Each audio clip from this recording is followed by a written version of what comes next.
Hey, what's up, everybody? Happy Saturday. It's pretty wet and rainy New York City evening, but not to worry. We do have an umbrella. Monday, what's going on? Doc 7, cheers. I see Lance, Alan, middle-aged grind, Jennifer. Hope you're doing well.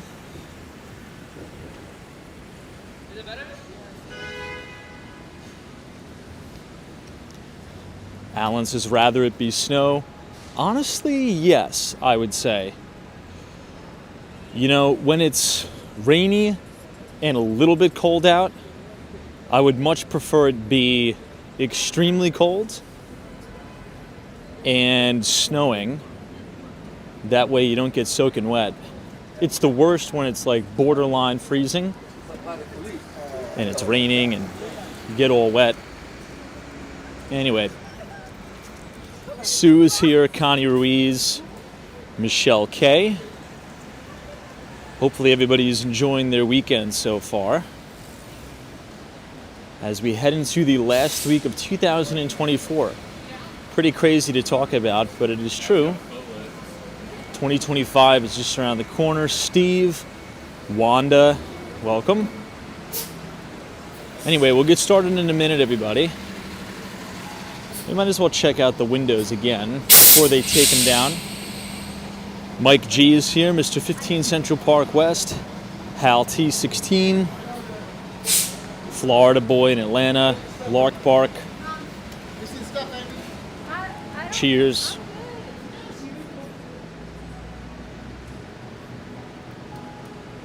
Cameron, yeah, indeed, another year did go by quick. That is for sure. Professor Dario, welcome. We're probably gonna have to be wiping the camera lens quite often tonight. Now, it's so cloudy, you can't even see the tops of the Billionaires Row buildings. You know, many of these apartments sit so high.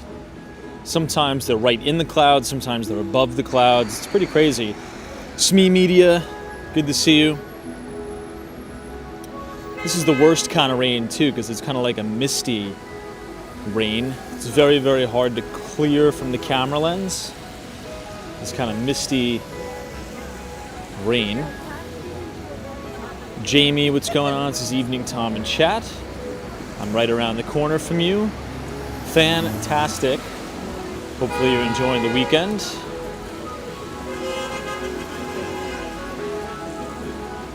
Tina D, we'll get started in a minute.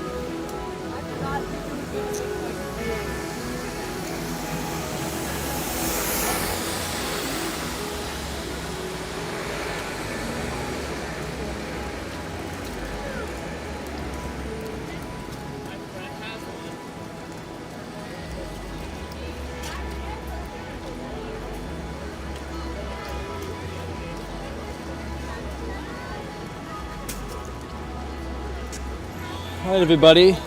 Before we get started, we'll just do the audio and visual check as always. So if you guys can hear us and see us, feel free to just give a thumbs up in the chat and we'll get started. 10 Red Buff, thank you so much for your $5 donation. This is Hey Tom, glad I'm here. Stay as dry and as warm as possible. Thank you so much. We do have the rain boots on for once.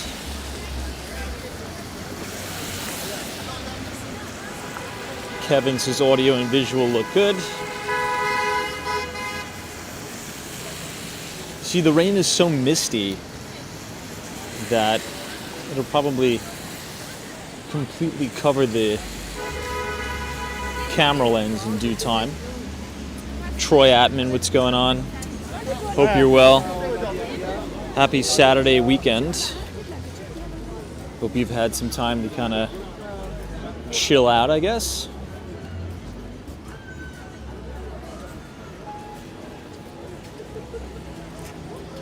Lots of tourists in the city still. Fluid says, hey Tom, have you taken the CFA? I have not.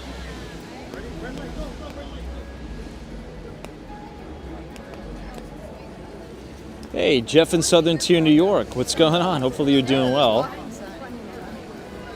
It's going to be hard for me to read the comments tonight because I'm holding the umbrella. But I saw one that I wanted to read.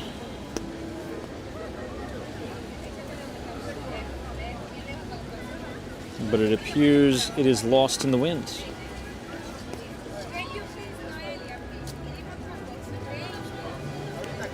I think it was from you, Fluid. Maybe if you want to put it in the chat again. It was like a big paragraph, but can't find it. Anyway, but yeah, I do not have my CFA. Mainly because I do not need it. My business I'm in does not kind of require it. Carol S., what's going on? We'll get started. Good evening, everybody. Welcome back to Walks on Wall Street. We're reporting live here from 5th Avenue, right outside Trump Tower. It is Saturday, so we're going to be kind of a little bit cooling it on the financial topics and just kind of walking around the city, see what the city has to offer, frankly put. Paul McNeely, what's going on? Fluid says, what's your opinion on Fordham versus Baruch for finance? I would definitely say Baruch College over Fordham for a few reasons. Baruch College is very, very inexpensive and pretty much free if you're a New Yorker. You know, if you're born and raised in New York, if you're a New York State resident, going to any of the CUNY, which stands for City University in New York schools, it's very, very cheap. And hence the name Baruch, right? Bernard Baruch is one of the greatest to ever do it. The school has a really good reputation for finance, right? Oftentimes, a lot of the banks, like the investment banks, will recruit from Baruch and the like.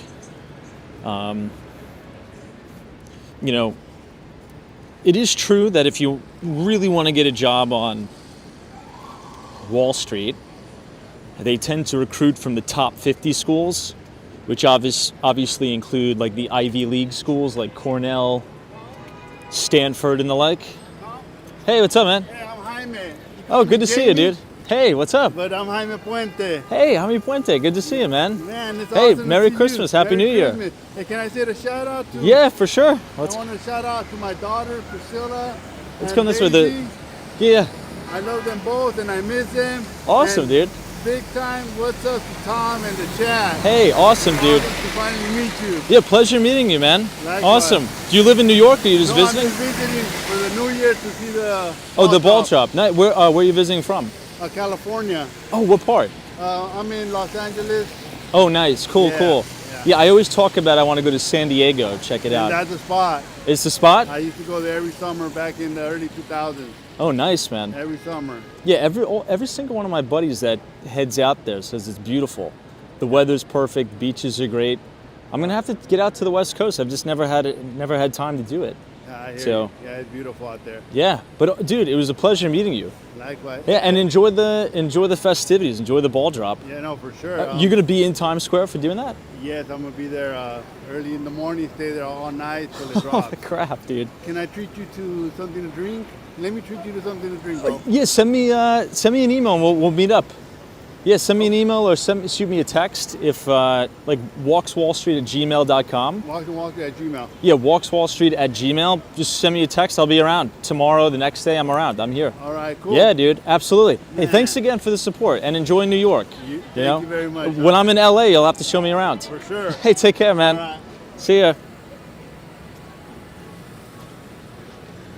Wow, all the way from LA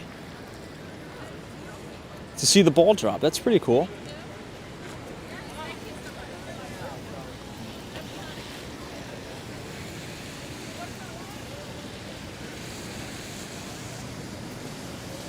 But just quickly on the CUNY thing.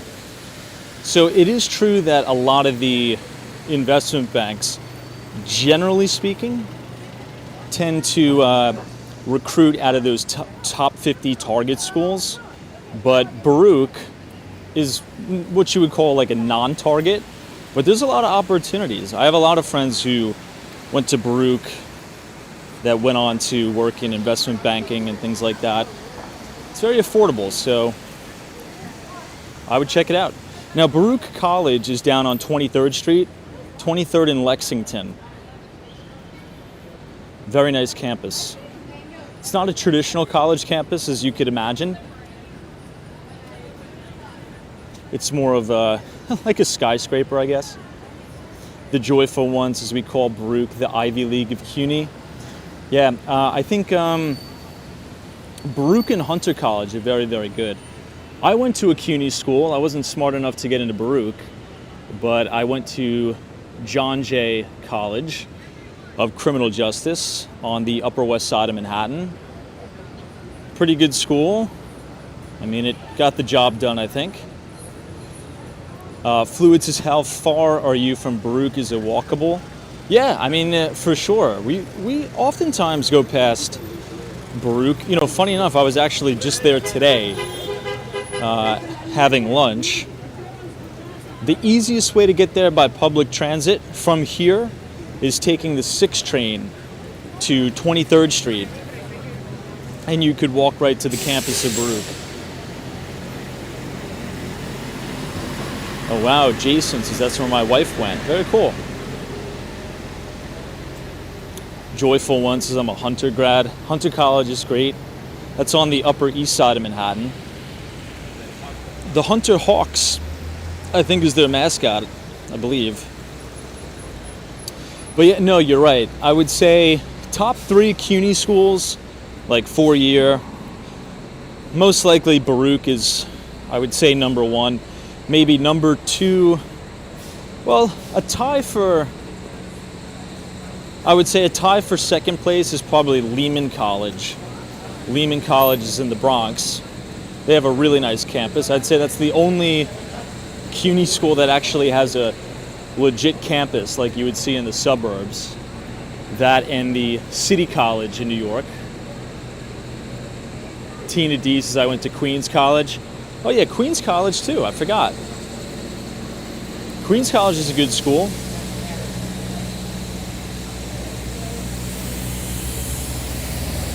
Now, this was a million years ago, but when I was applying to CUNY in New York City, the way it worked back then is you automatically had to apply to 5 schools. It was like mandatory. The CUNY application may have changed, but when I was applying, it's a single application and you have to apply to 5, but you rank them in order of your first preference to last preference. And I think my last preference was John Jay College, and that's the only one I got accepted to, which is kind of hilarious. But I think I put Baruch as my first choice, if I remember correctly. Oh, no. I put Brooklyn College. Brooklyn College was my number 1 choice. I remember I really, really wanted to go to Brooklyn College for some reason. Emmanuel says I graduated from Lehman a million years ago with a math major and a minor in physics. Yeah, every time we would go up to Lehman College for like sporting events and stuff, it was a really, really nice campus, like beautiful campus up there. It's close to Bronx Science Academy, which is a high school.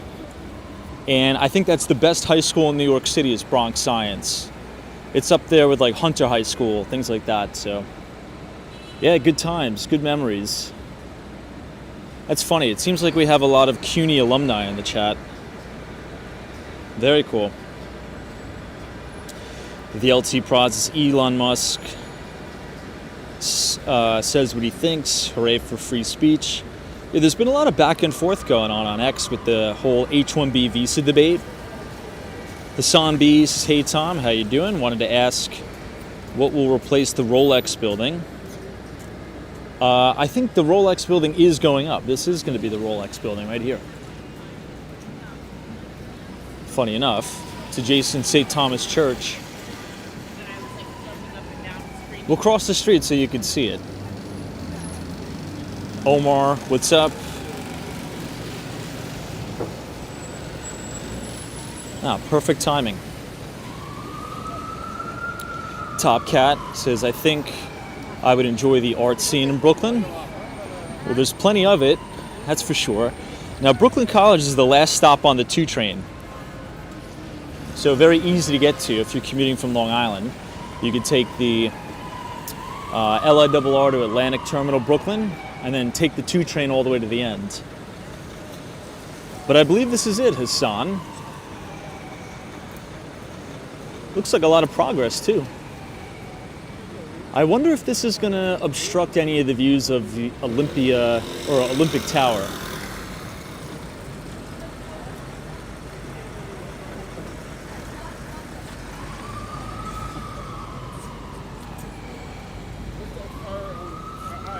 This is a view looking up. All right, let me catch up on some of the chats here. Peter, what's going on? Always a pleasure. 456 is Tom. I got accepted to Baruch, but I went with a school in Hawaii instead. Wow. Well, definitely, probably much better weather.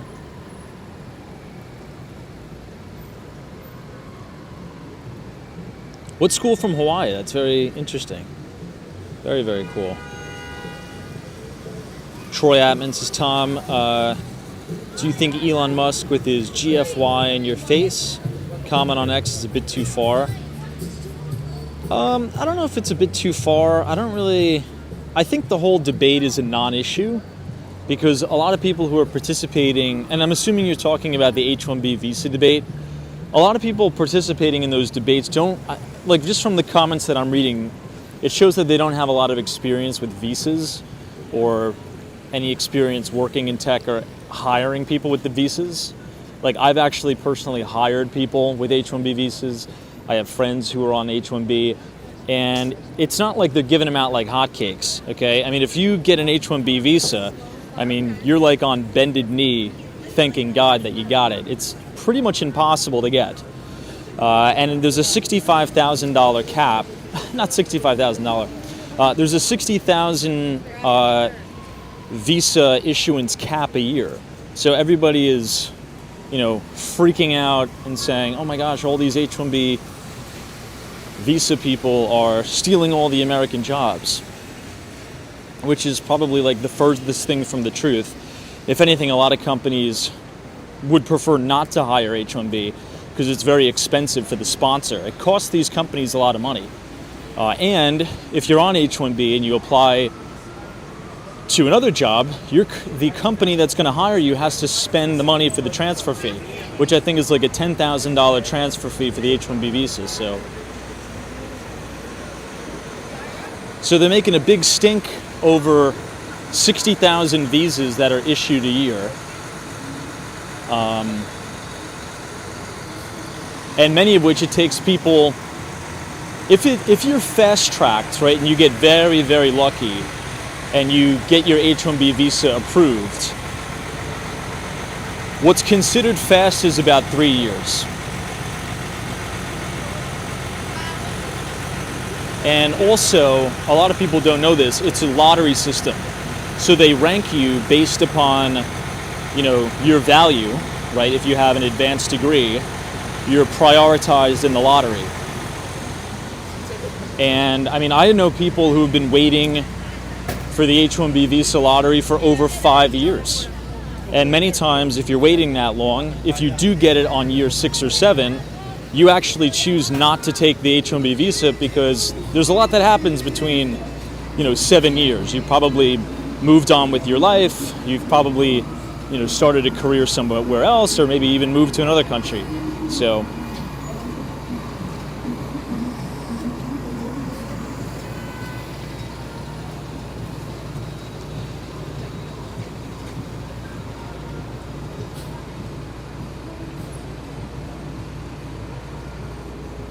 Peter says, I don't believe those who get an H-1B visa can move from the employer to employer unless you get permission.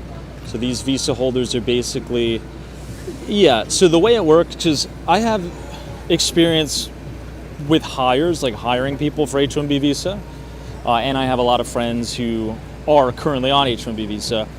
If I was interviewing somebody and they're on H-1B, first of all, the company has to sponsor the H-1B visa. There's a lot of companies that don't sponsor the visas, right?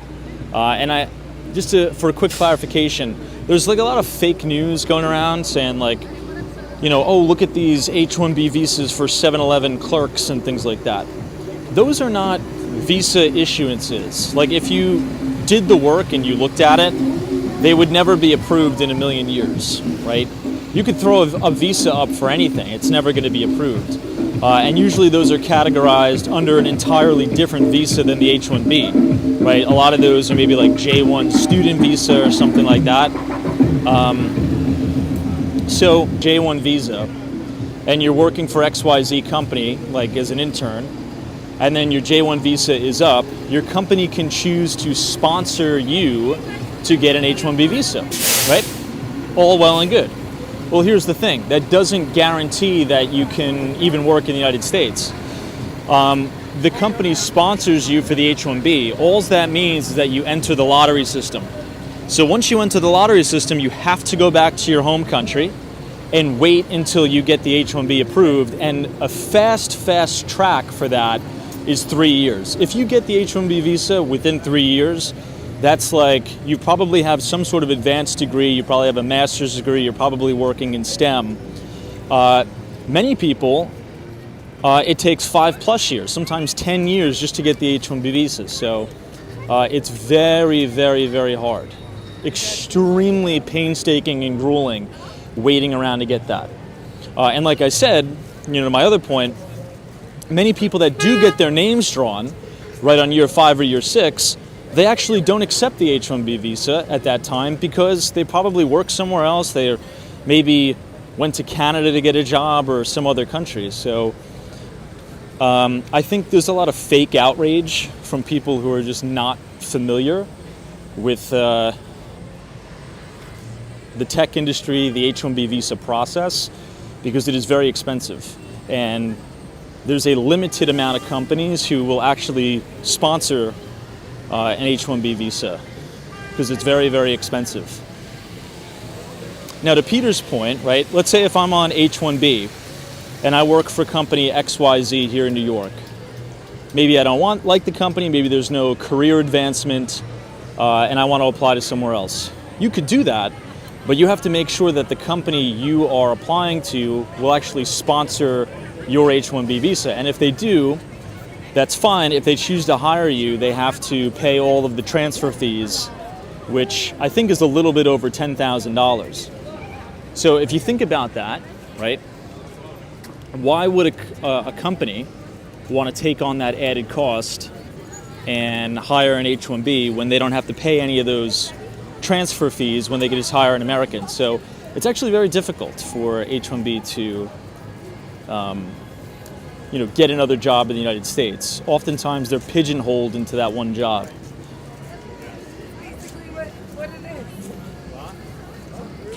And last and final point, we're talking about less than 60,000 people a year. That's nothing. That's like literally no people.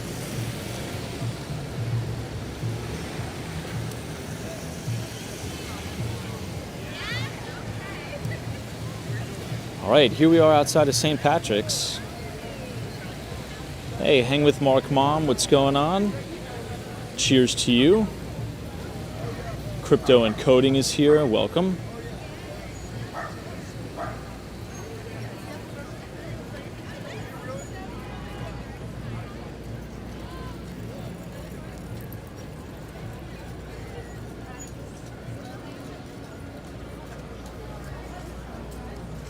Let me see if I can adjust this.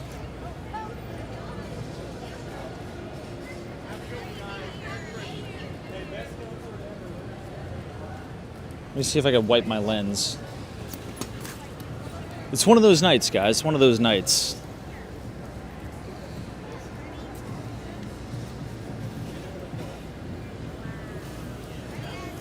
One of those stormy nights in New York City. Joyful One says, yes, I stayed at my job for the entire H-1B period, got my green card, then my citizenship, then left the job for a little while, and eventually returned because I liked it. Yeah, that's awesome. I also think the stealing job fallacy I don't believe it because the U.S. economy is just so massive.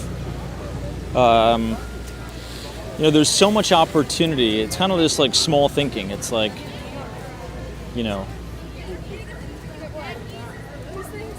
America's about competition. So compete. If you're good, you'll stand out. Sunshine after rain. What's going on? I think we're early enough. Maybe we'll go around to Lotte Tower. Dynamics says, I regret not coming to New York City for Christmas. There's always next year. I mean, it technically is Christmas, right? There's 12 days of Christmas.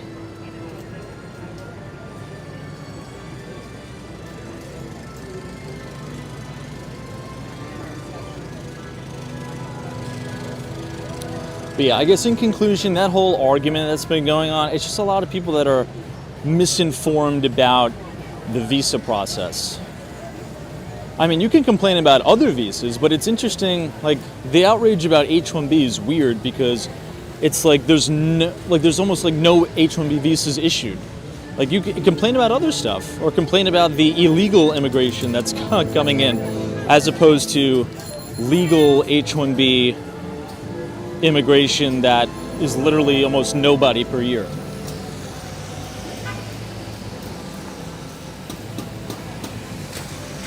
Here we have the Rockefeller Center tree here.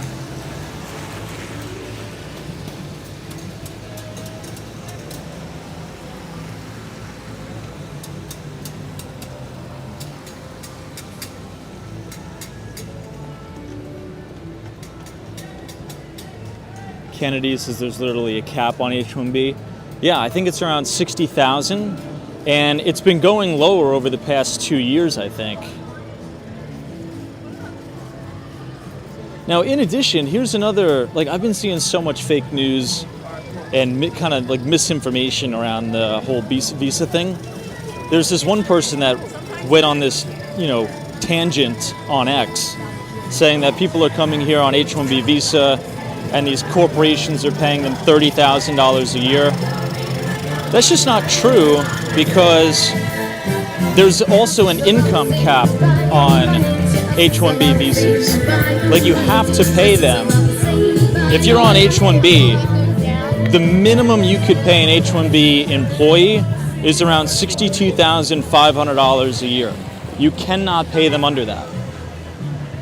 Which also kind of poses an issue because some of the entry-level jobs, right, if you work in healthcare or something, to Americans, they actually start them at like $55,000. But if they were to hire an H-1B candidate that's qualified, they have to pay them $62,500 minimum. So when people talk about, H-1B are expensive labor, like very, very expensive labor. So I just don't get all the outrage. Corporations are not paying H-1B visa recipients, poverty wages. Those are expensive wages. Which, by the way, that's the minimum. I mean, if you're on H-1B working at Microsoft, working at, a tech company, you're probably pulling in 150 plus. Omega Sparrow, cheers. Thanks for your $2 donation. Jack Jackson says, blown out of proportion in my opinion. Yeah, I think it's just people are not familiar with the system.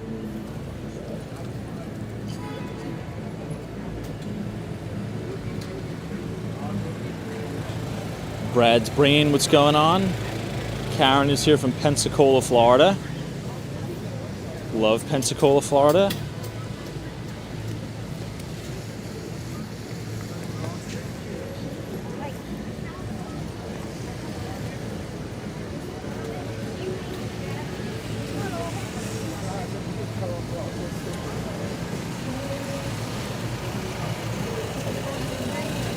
Hang with Mark Mom says, didn't know there was an income cap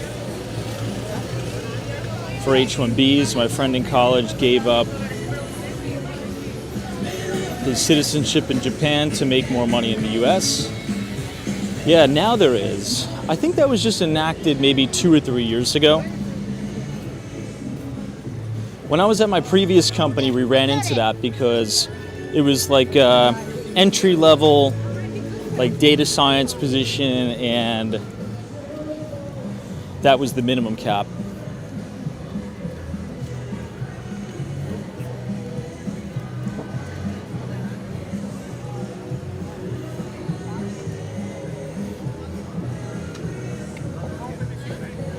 Ah, yeah, right. Floor as opposed to cap.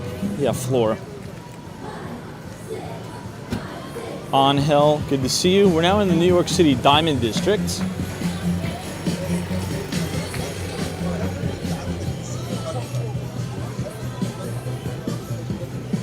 This is on the corner of 47th Street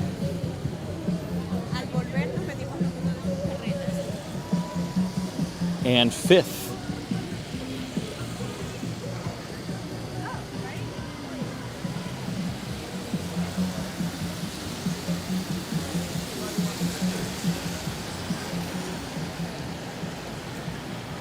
I always like looking at these two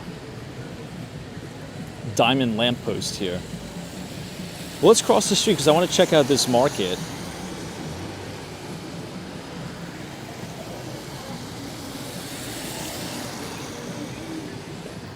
I may have to wipe the camera lens again.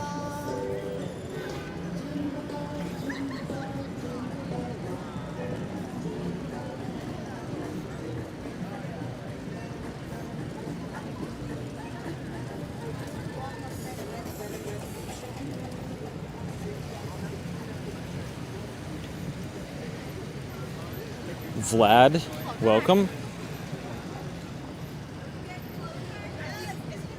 I almost wish it was raining a little bit harder so I could keep the rain off the camera lens. Top Cats is what would be the most affordable borough to live right now? Well, affordability in New York City is an interesting question because if you think about affordability, you also have to think about quality of life. So, is it affordable to, live with 8 roommates in a dangerous neighborhood? Yeah, but your quality of life is going to be really, really terrible. So you kind of have to find some sort of happy medium in terms of affordability. Right? There's a ton of affordable places in New York City, but the most affordable places, quote unquote, are definitely not the places you would ever want to live in a million years. So you kind of got to find a happy medium somewhere.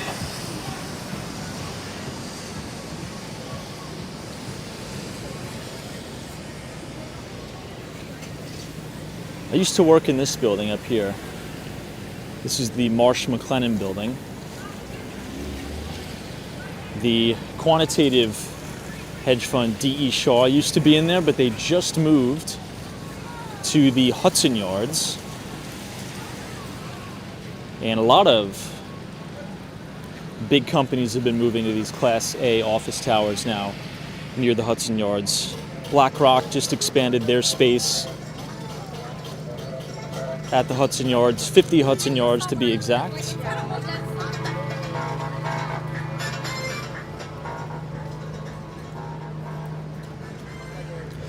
Let's go inside Grand Central Terminal. We haven't been in there in a while.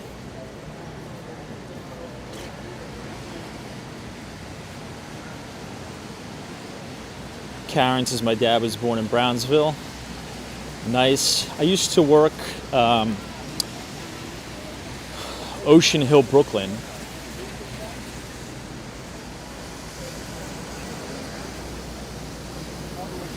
I worked in that neighborhood for a few years. A lot of the home health care agencies in New York City are located all along that, like right under the train tracks there. So if you take the Long Island Railroad to Nostrand Avenue and you just continue to walk all the way up, you could take that all the way up to Williamsburg. But along the way, you're going to go through like Ocean Hill, that sort of neighborhood. Now, even though some of it's a little rough, in terms of a value perspective, I think those type of neighborhoods are going to be the next kind of gentrified, Williamsburg-esque. So there's some pretty good deals on brownstones. A lot of them, if you kind of drive the neighborhoods, there'll be these like blown out, kind of condemned brownstones. That could be an interesting like wedge deal, I like to call. I mean, think about buying up some of those townhomes and brownstones in Williamsburg, 30, 40 years ago. I'm sure you're probably feeling well that you did that now. Even Dumbo, Brooklyn. I mean, Dumbo, Brooklyn is so crazy expensive. And it's changed so much.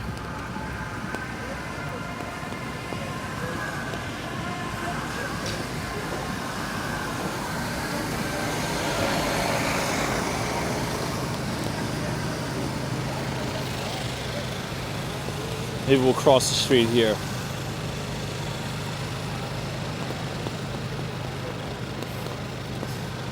Frank, what's going on?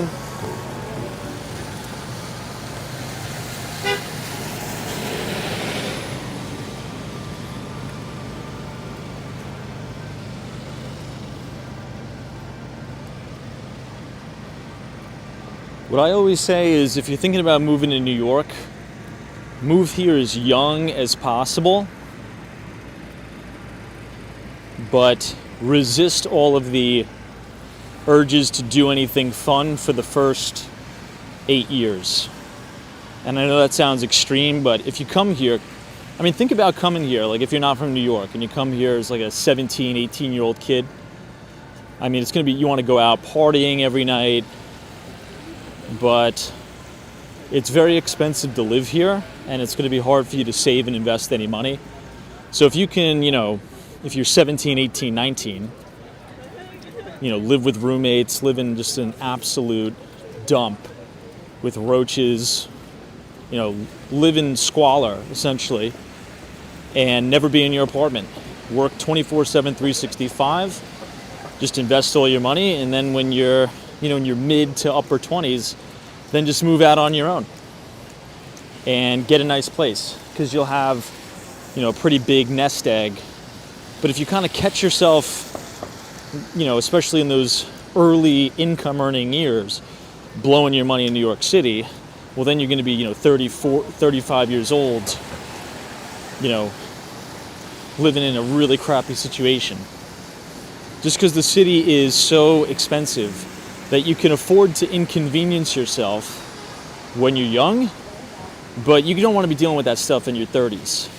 You know what I mean? It's like, so just pay the price today so you don't have to pay the price tomorrow. I think that's the saying. The Con says Tampa Bay is really nice in Florida. I'm more of a fan of the West Coast of Florida, to be quite honest. Or the East Coast, I apologize. There's a lot of people, especially a lot of New Yorkers, who really, really like Tampa, Florida. Sarasota, everything on the West Coast. I'm an East Coast guy. I love Miami-Dade. I mean, if you're going to move to Florida where it's kind of hot, humid, you really want to be, in Miami Beach on the water.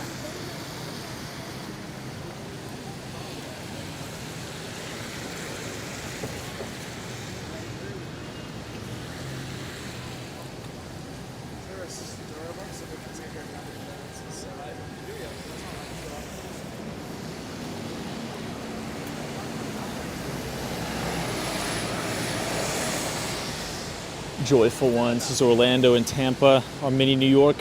That's another city in Florida I don't like. I actually do not like Orlando, Florida at all. Do not like it. I do not see the appeal of Orlando whatsoever. I want to be in Miami-Dade, Miami Beach, Sunny Isles Beach. That's kind of where I want to be. I'm not going to move to Florida to live in Orlando. Like, I want to be right on the beach. I want to be on the water. Now, there's no ocean in Orlando. You got to drive all the way over there.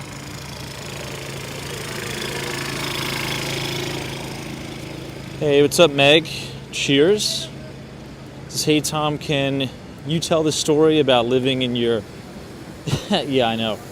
My brother's... Yeah, that is true. That is kind of hilarious. Right at Columbus Circle.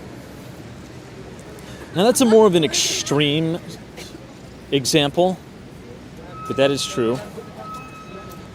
My brother graduated college, and a lot of his friends moved to New York City to get jobs on Wall Street and in tech and things like that. They had a big 4-bedroom apartment at Columbus Circle. It was all broken down and nasty. And I think I was invited for a party. I was invited over. They were having like a party or something. So I'm like, I'll stop by just to say hi to my brother. And in the hallway, I saw this walk-in closet with, all junk in it. And I'm like, can we remove all this junk and can I live in here? So I paid them like $300 a month. And I lived there for over 3 years, just in that little teeny walk-in closet.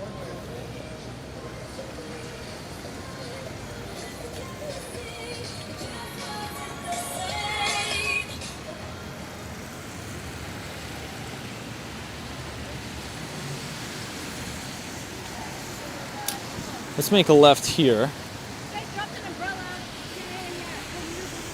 And we'll go into Bryant Park. I may have to wipe the lens though.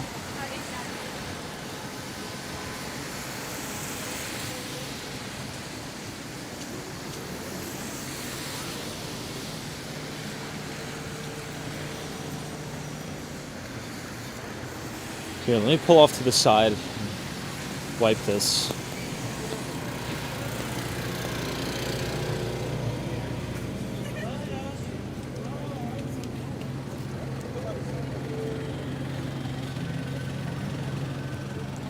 All right, give us 1 second. I think this will be much better when I wipe it here. Maybe one time I'll show you a photo of the little room.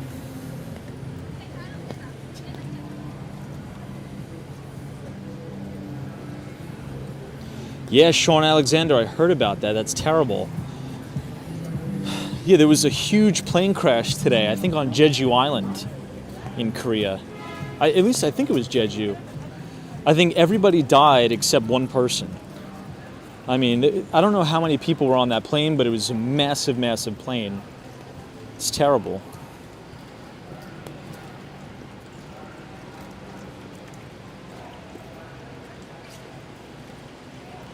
Hey, what's up, Mark Francis?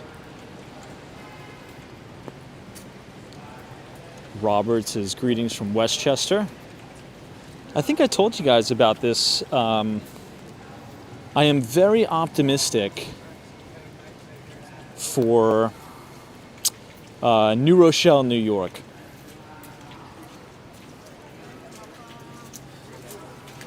There's a lot of development going on up there. And it's not a bad train ride to the city. I think it's under an hour on the Metro North, New Rochelle. Tons of new developments going on up there.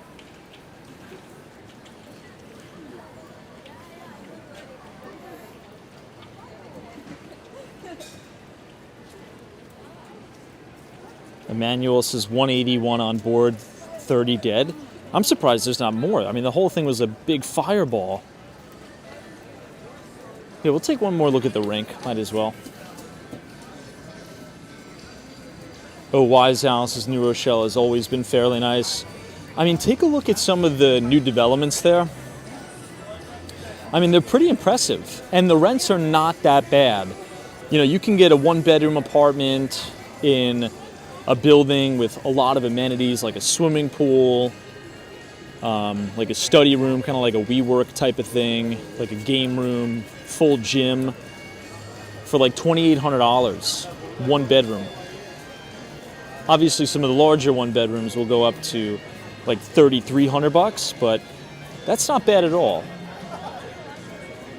And then, quite obviously, you're right next to the Metro North station.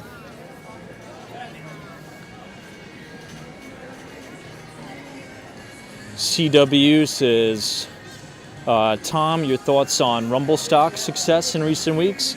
I couldn't even tell you where Rumble stock is trading, to be very honest. I haven't been, that's just not one of the stocks I cover. But tell us about it. I mean, what's going on with it? What should we know? I do not cover Rumble stock, and I've not been following the movements.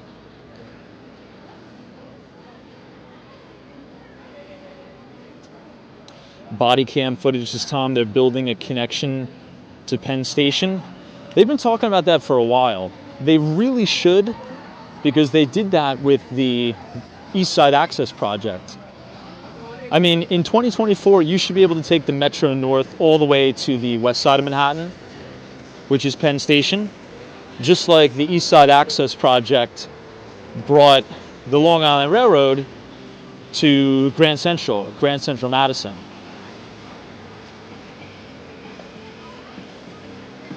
Jance's New Rochelle, a long time coming, and improved the Amtrak station would help.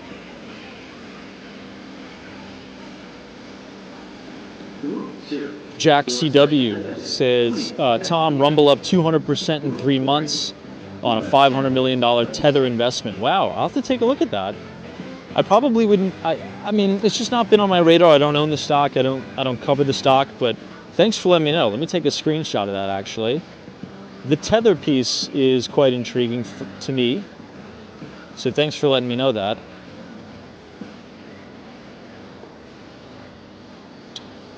Gene says, Tom, hopefully you were able to get around the Bal Harbor shops. Yeah, the Bal Harbor shops is amazing. Absolutely amazing. I was just there on my last trip to Miami.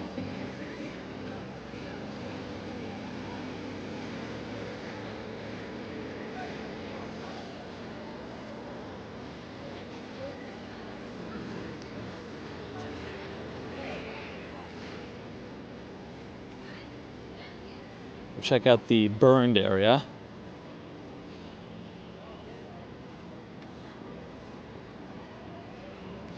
Now, how many of you have been seeing a lot of those news pieces coming out of Miami-Dade specifically, particularly around the special assessments? It's funny because if you look at all of the local news pieces that are coming out, there's almost like one a day now. I'm not too sure if we have many viewers from Florida, but almost every single day on the local news channels in South Florida, they're talking about, oops, hold on one second. They're talking about all the special assessments here in South Florida. But if you've been watching the stream over the last 2 years, we've been talking about this for probably a little over 2 years now. We've kind of predicted that, just be careful, a lot of this stuff is going to come down the pike, and you're going to have a wave of these special assessments rocking a lot of these condominium owners. What's most likely going to happen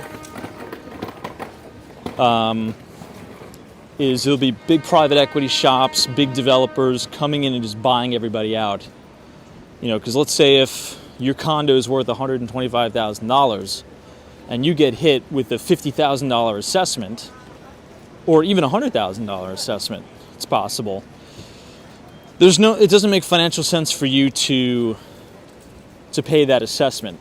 So you'll probably have developers try to buy out the entire condo and then just demolish the whole thing and then build brand new product.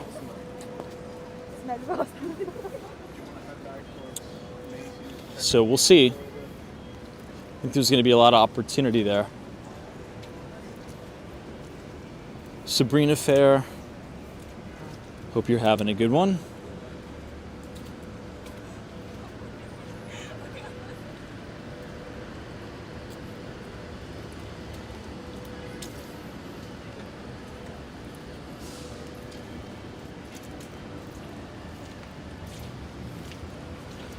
Bang it right here.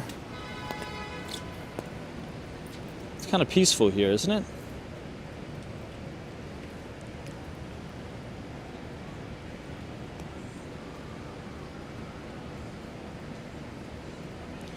Greg's is not a fan of fire. feel you need to have fun while you are young and healthy.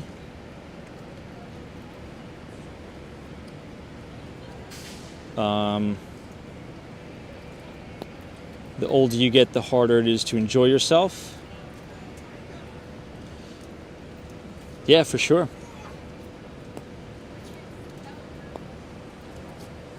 For sure, for sure. I just think everybody should just do what they want to do. I don't think I would ever retire, right? The way I think about retirement is, you retire from your job and then you just, hang around and just like do hobbies and stuff. For some people, that's great. I think that's awesome. But I just think I'd be so bored out of my mind. So I don't think I'll ever retire, ever.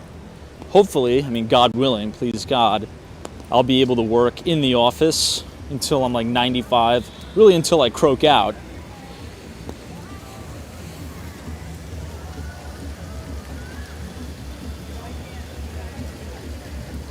But I think whatever works for whoever, If you want to, work 20 years, save everything, retire so you could just chill on the beach, hang out with the grandkids, more power to you.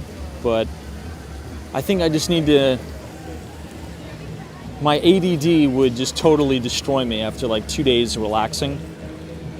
I try to do that in Miami. Like the first 2 days that I get to Miami, Florida, I try not to look at my computer. I try not to check the market. I try not to answer any emails.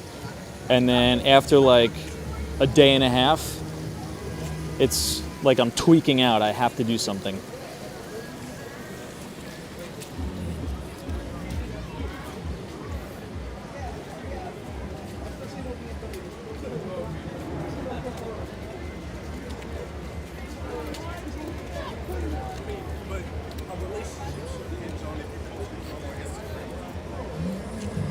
It's also probably easier to work until you're 90 if you enjoy what you do, right? If it's something you enjoy, it's gonna be a little bit easier to continue to do it.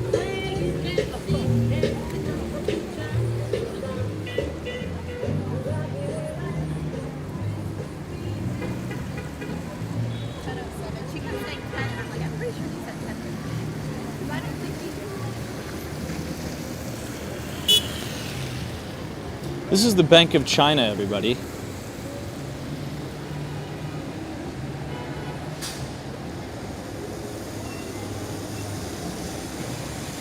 Marcia's retirement is great when you have money. That's the key of life, living the best life. Yeah, Brad's is all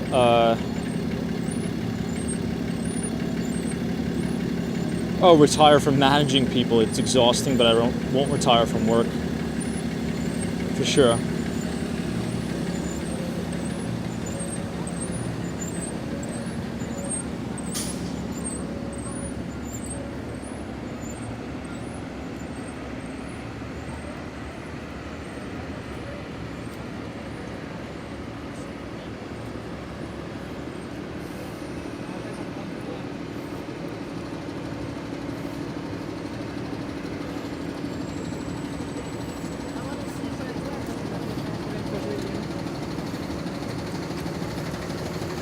Someone says, are you interested in philanthropy in your senior years? Maybe. I just really haven't thought about it. It's a little bit a ways away.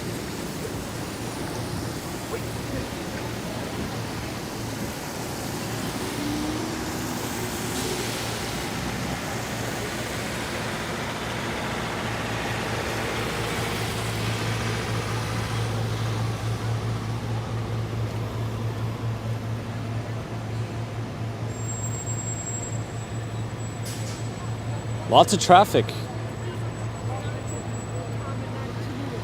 So we're going to make a loop around, and I want to check on the progress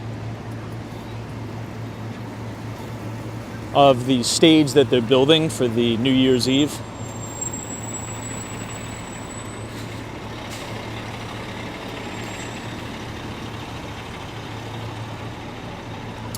Yeah, I think those are interesting questions, right? Like about retirement, what you want to do. I'm kind of in the camp that everyone should just do what they want to do, what's best for them. I don't think there's a one size fits all.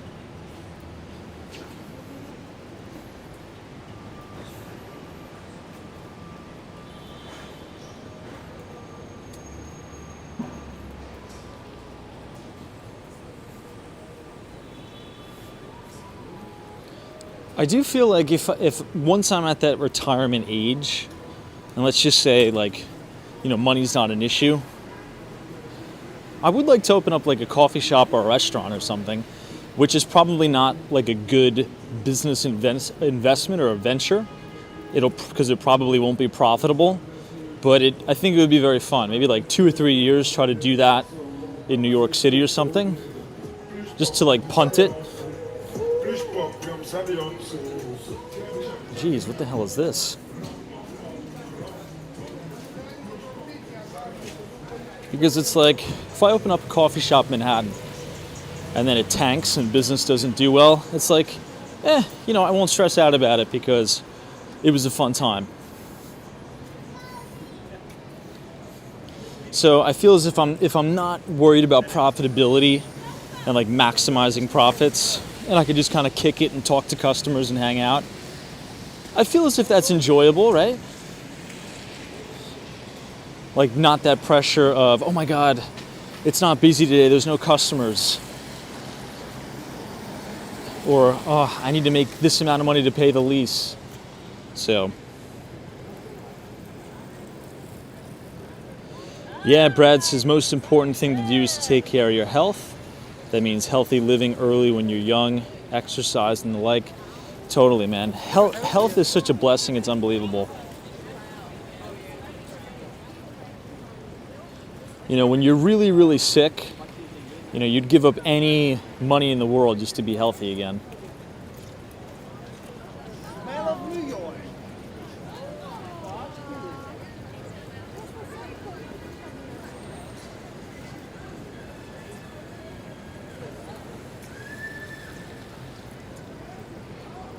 Yeah, Jonathan says, Tom, sounds like a great idea. Open one in South Florida. Maybe we could make it like a Morgan Library theme.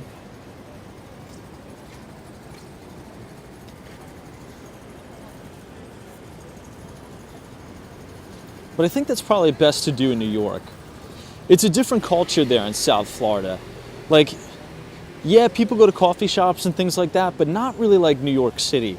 New York City, it's like it's embedded into its DNA. And obviously you have the walkability.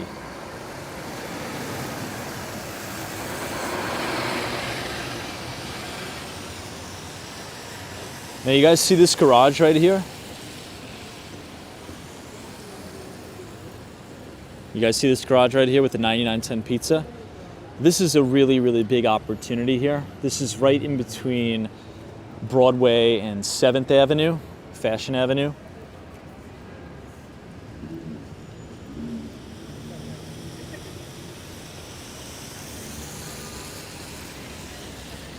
Let me see if I can show you this other building too. I mean, these are the original buildings, like this one right here. You see where it says the Independent? Look at that, the nail salon. This is what all Times Square used to look like, guys, just like this. So these two units right here, this garage, I mean, there's probably major, major structural issues here, but this is like, this is big time opportunity. I just have to look into the zoning here.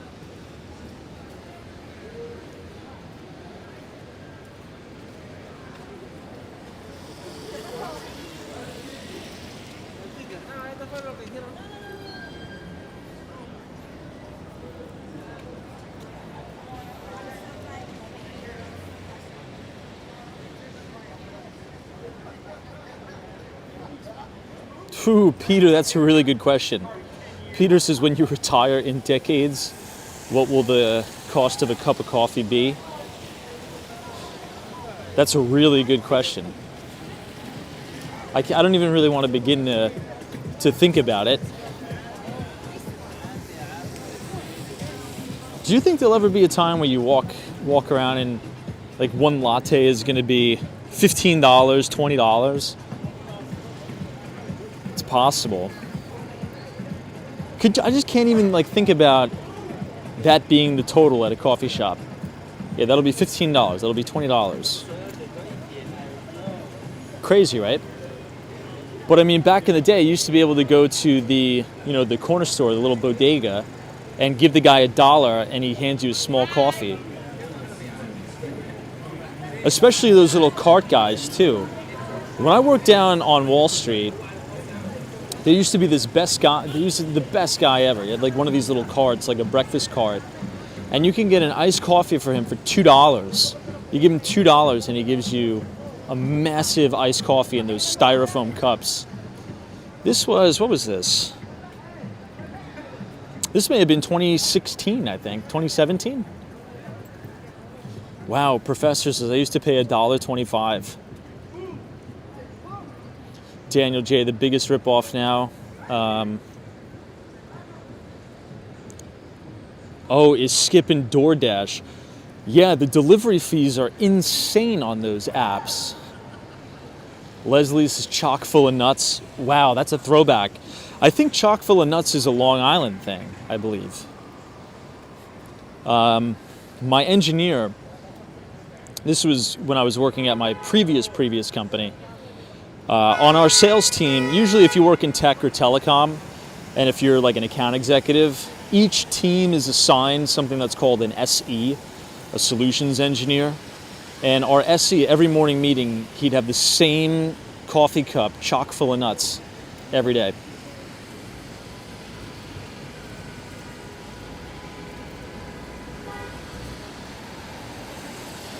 I mean, now that we're on the topic of that, look across the street. It says 99-cent pizza. A lot of those pizza places now are like $1.50, $1.25.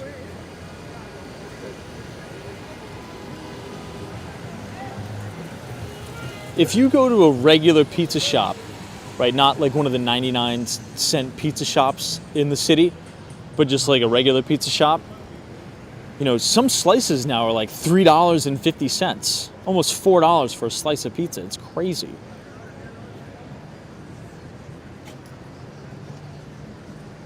But that is one thing I will always spend a lot of money on. Like, that's my one vice. I like going to coffee shops in the city. And plus, the business I'm in is a very social business. You got to meet people, take people out. Like, that's a big culture here in New York City. Grab coffee, grab lunch. It's like the cost of doing business. And I'm a big coffee fanatic. All right, let's try to venture into the belly of the beast here and check up on some of the updates. Perhaps the stage is completely built. Yesterday, there was like maybe, I would say a little less than 50% of the stage for the New Year's Eve ball drop was built.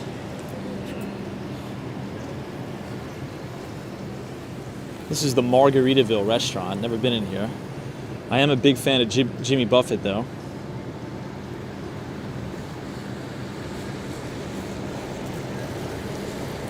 Bev Ann says need to be careful with caffeine.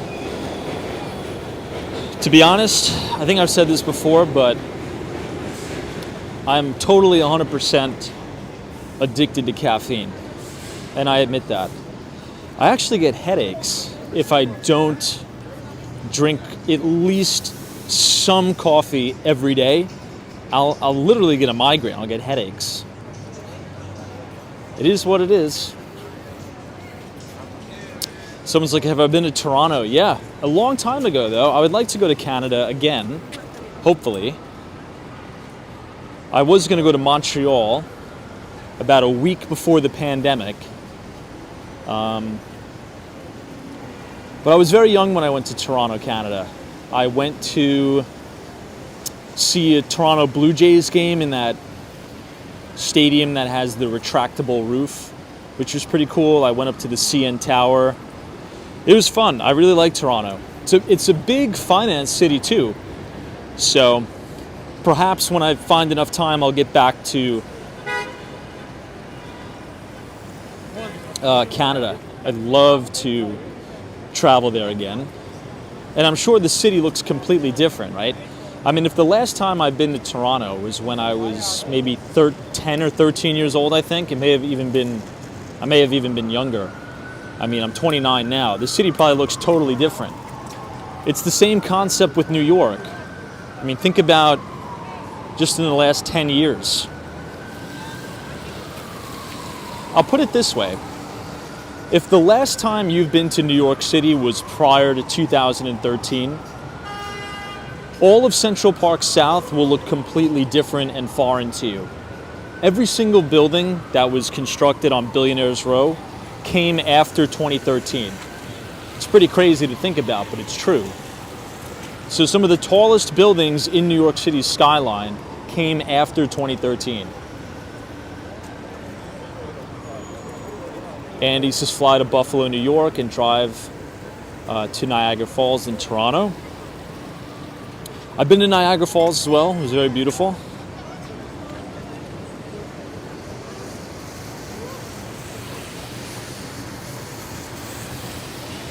I think I took a boat tour there too.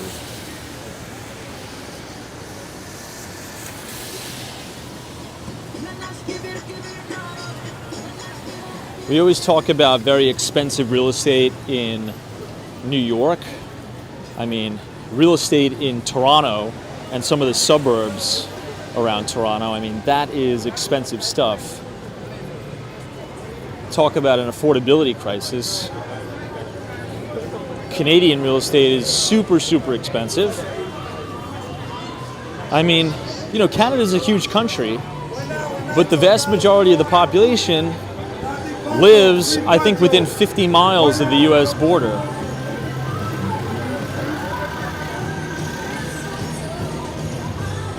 Anyway, if you guys are enjoying the live stream tonight,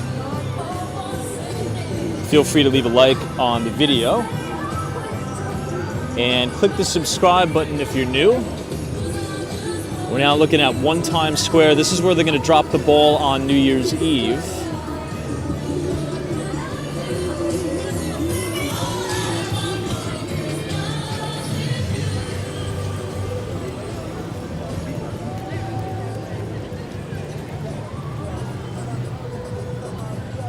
We'll see if we start to buffer. Who knows?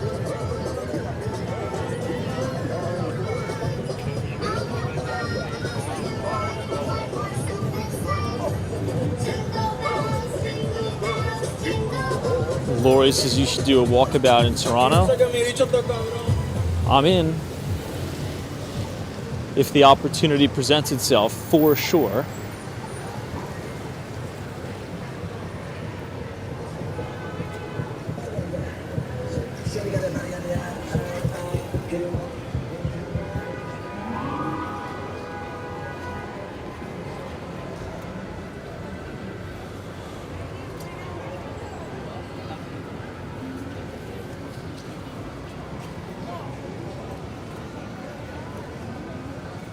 We're passing 3 Times Square.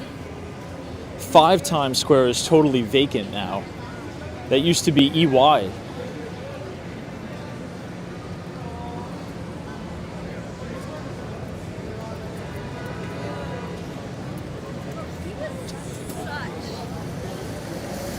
Andy says, what is there to do in Montreal? Well, it's really beautiful.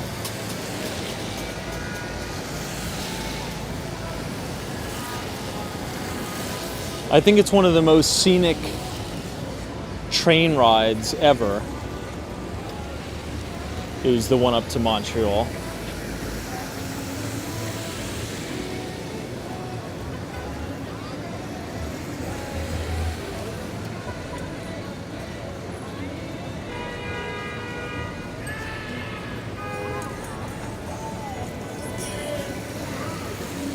All right, we'll try to meander our way through here.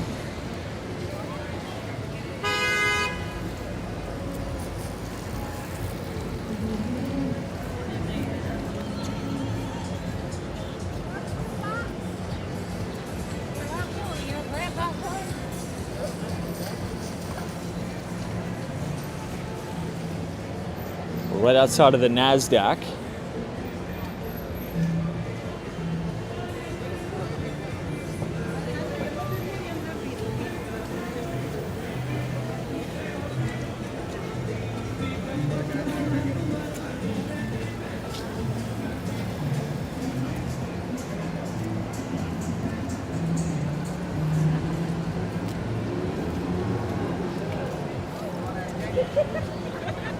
I remember they had this closed off yesterday.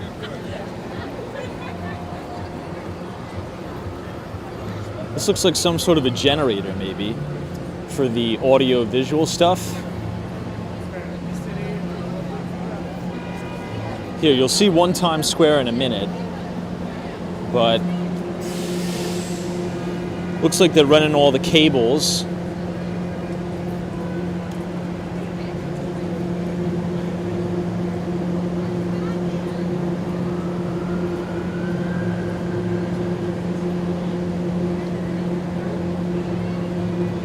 Tim's is the production trucks for ABC Networks.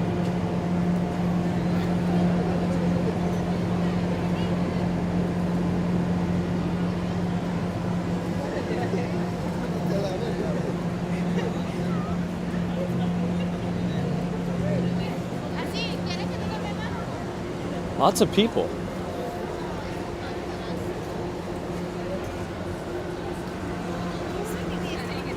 If you look closely, you can see the ball all the way at the top.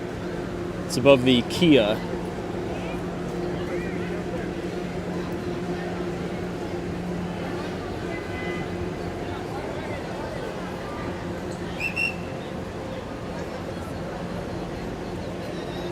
Here's more of the audio-visual setups. Only a few more days.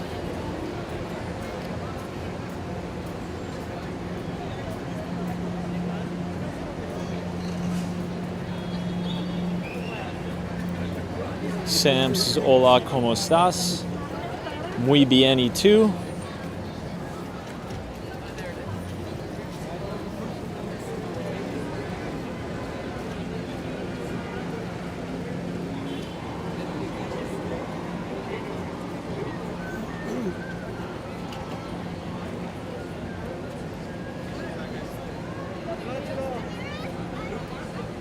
I'm not too sure. Does anybody know? That's a good question. Anybody know who's performing this year at the New Year's Eve celebrations?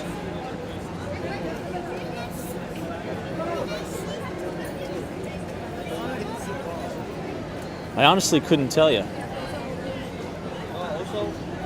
But I am curious. All right, let's check out the main stages. So this looks like some of the audio-visual stuff. We saw this yesterday. Doesn't really look like too much has changed, to be honest. But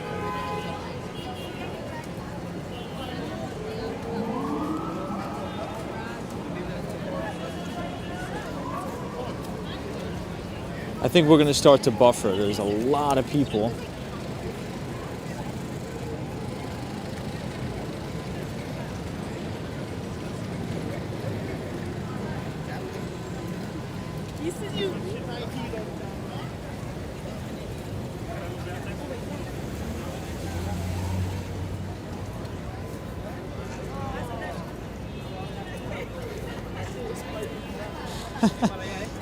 Everybody's saying some woke act.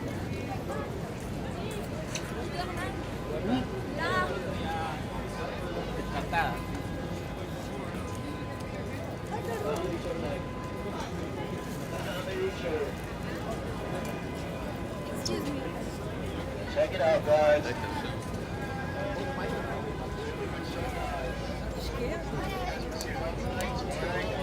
Yes. Good. How you doing, brother? Comedy Central, guys. Comedy Club. You guys want to see Paul says Mark Anthony. Nice. You guys want to see who's on? Really good show? Oh, too bad.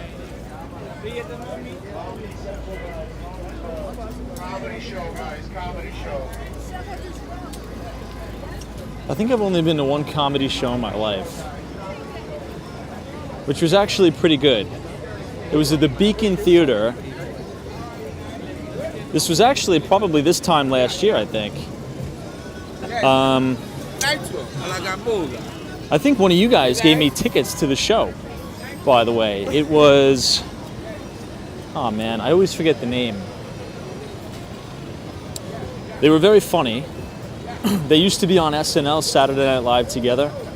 Comedy show, guys. Comedy show. Anyway, it was very good.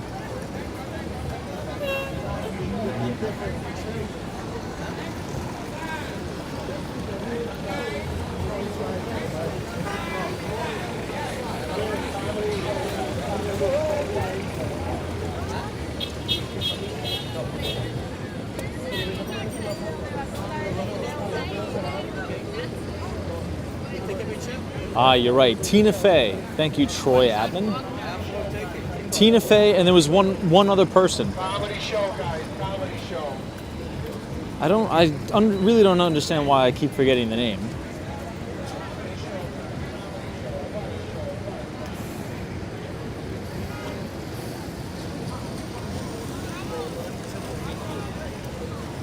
And that's the first time I've ever been to the Beacon Theater. Inside.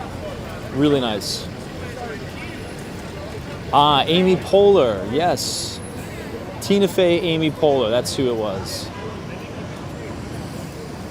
Oh, look at this guy. There we go. Yikes, yikes, yikes.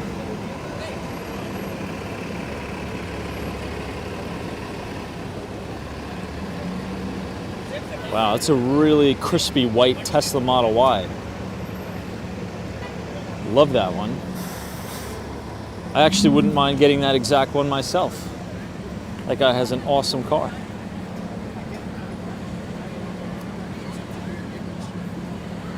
Wow, Steph, this is my third New Year, or my third year welcoming in the New Year with Walks on Wall Street. That's awesome. It's crazy we've been doing it that long, right?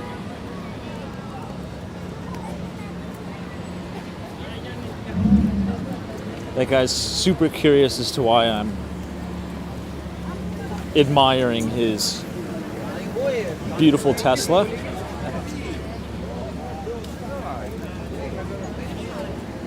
Super crispy paint job on his Tesla.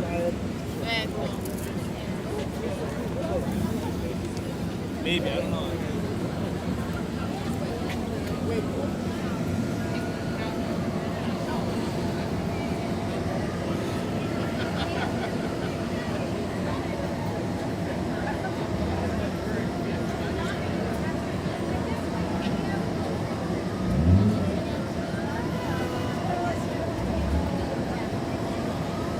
Looks like this is more the audio-visual equipment.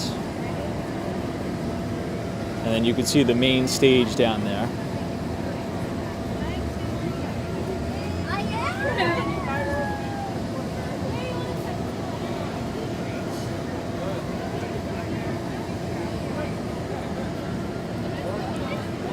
It says unique laser, I think it says. Let's have picture. Or unique hazer.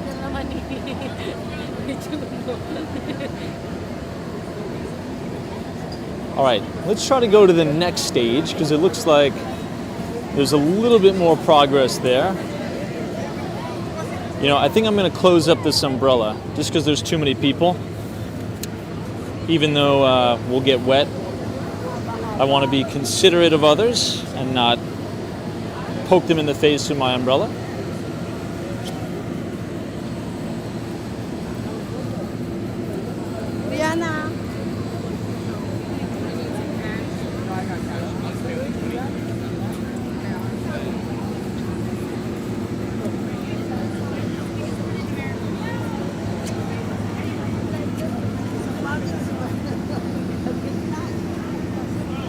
They have like half this stage built.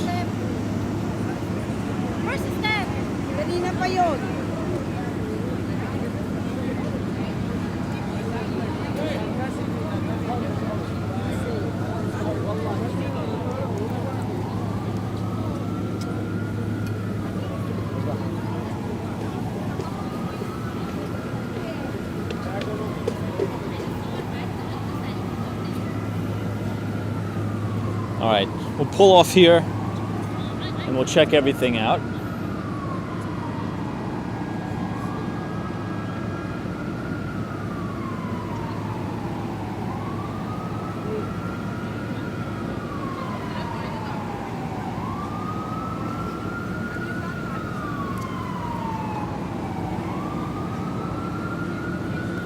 This is a really good shot of the ball, by the way. I'll try to zoom in for you.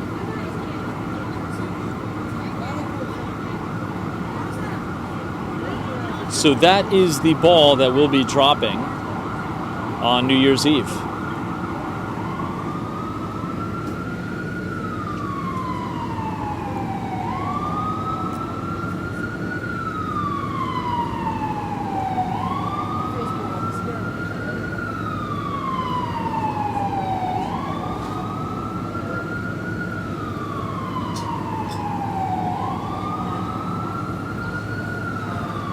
Yeah, Mike G says it's amazing how much equipment is going to be needed for this setup. I mean, this must be, you know, well over $1 million. Yeah, well over $1 million production. This is probably, what would you estimate for all this stuff? Like 12 mil, 15 mil, something like that? Am I overestimating or well underestimating? Or is that just right? Or maybe that's too much. $5 million budget for this, $10 million, who knows? Dale says 5 to 6 million. Yeah, maybe 5 to 6 million for sure.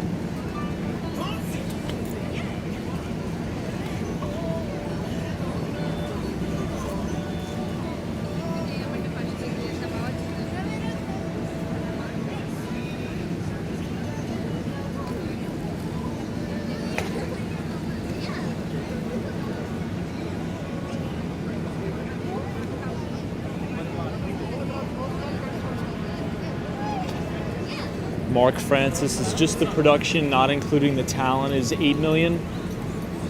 Yeah, for sure. I mean, the talent, I mean, you know, rack on a few extra million just for that.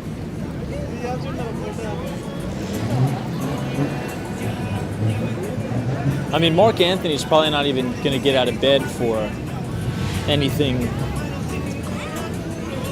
less than a few $1 million, right?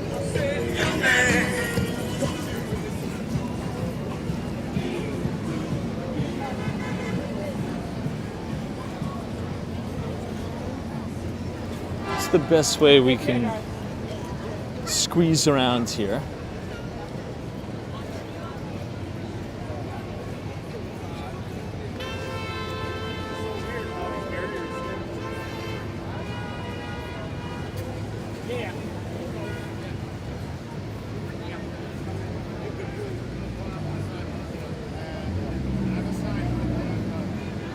You can see some of the workers here setting everything up, which is kind of cool to see.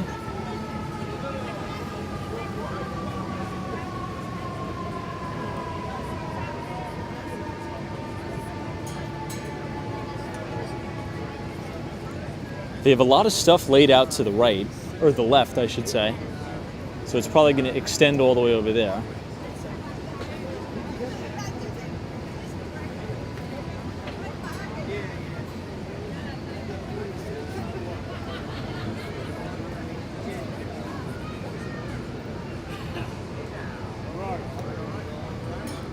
Look at all these boxes here.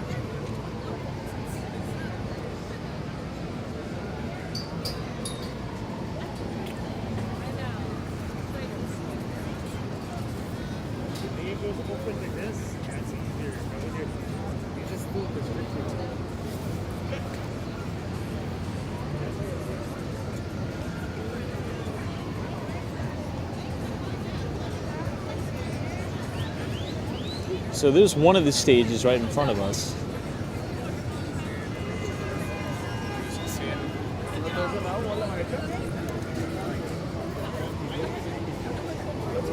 Looks a little less crowded over there, so we will make our way over there accordingly.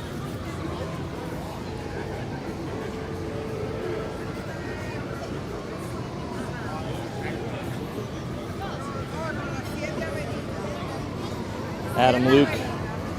This is all carbon neutral.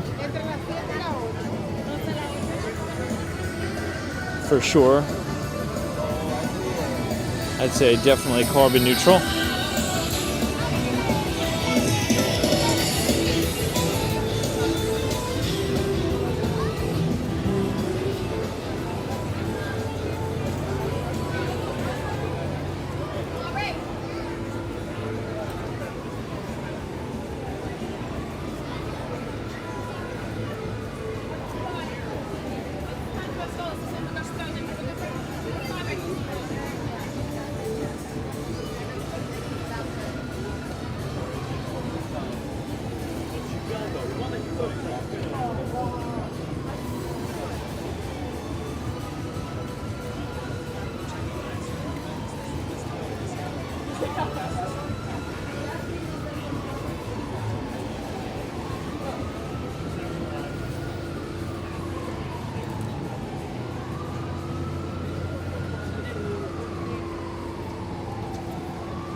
You can see the stuff labeled Times Square, Jib.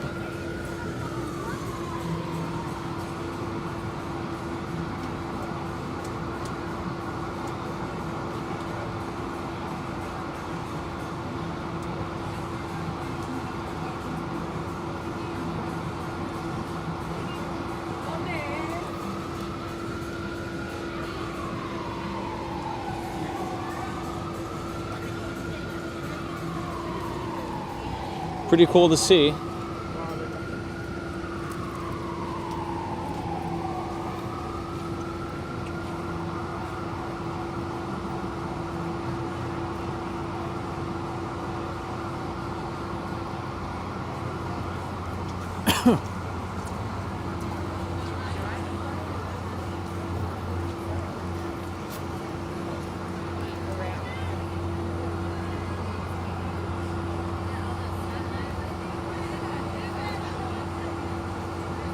Look at that thing. AML Audio Mobile Video Unit. Teleport on wheels.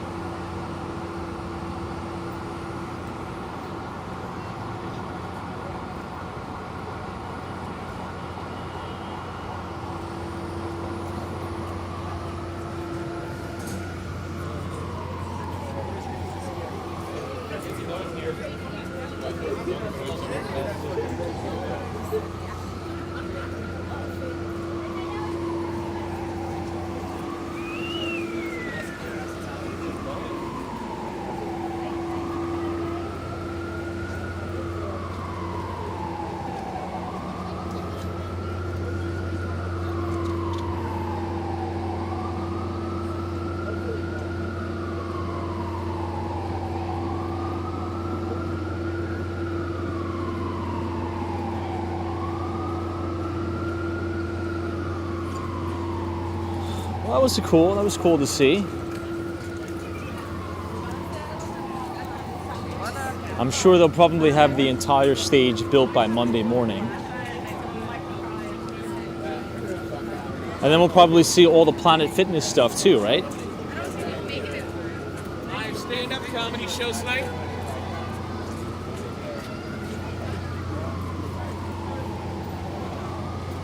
All right, let's all right, we'll chill here for a moment.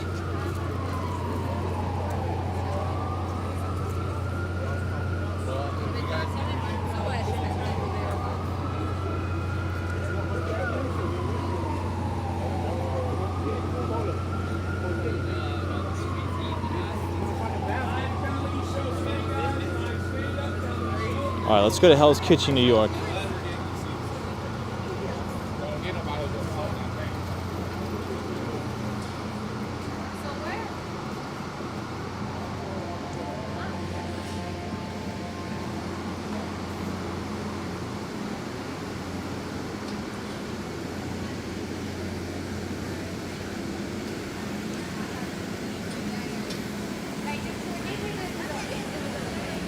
Dock 7. I'll get back to you on that. I'm still doing a little bit of work on it. but I know you are a REIT guy.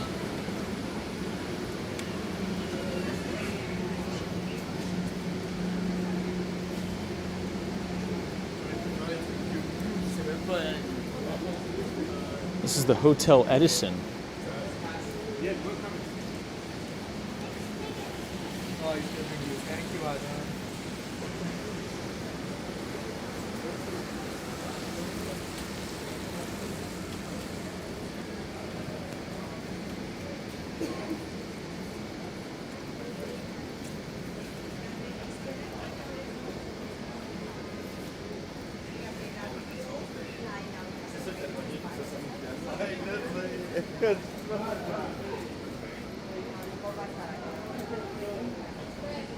Brooklyn Chop House. Never heard of that.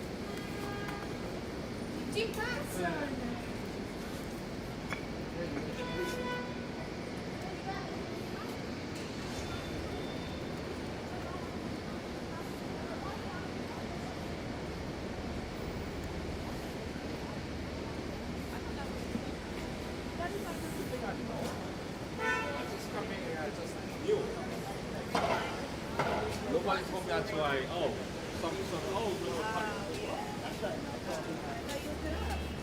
Yeah, I looked up the.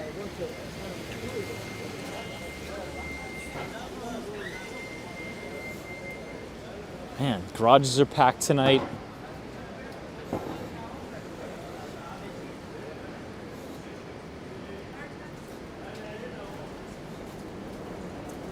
ain't gonna lie, she ain't hit me up, and I don't have her location. So I can't tell you what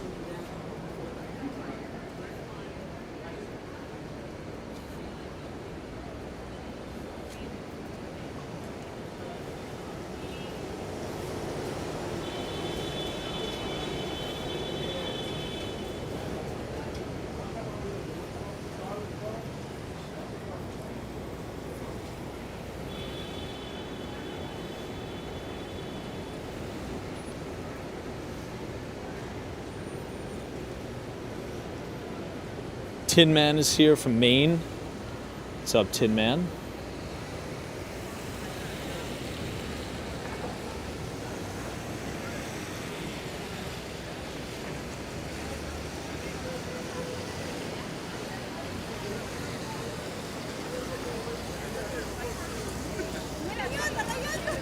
I'm kind of debating if we should go to Restaurant Row or not.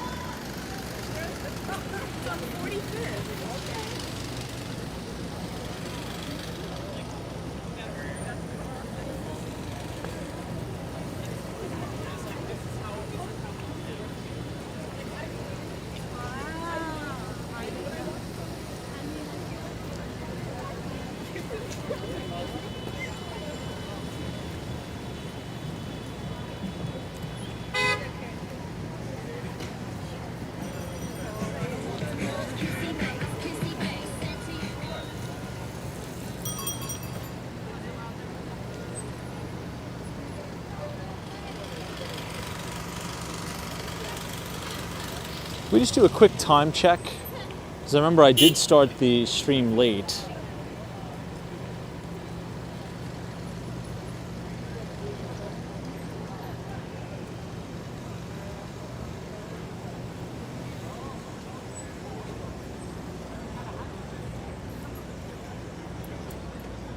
I can't wait till New Year's Eve. We'll probably start streaming early, because I want to see everybody kind of crowding in.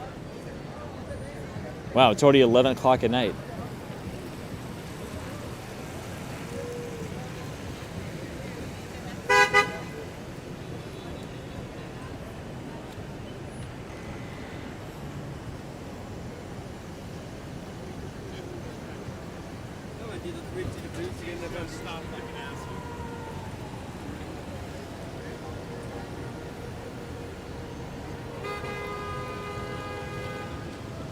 Sunshine NYC, what's up? Merry Christmas, Happy New Year. On a very busy Saturday night in Manhattan.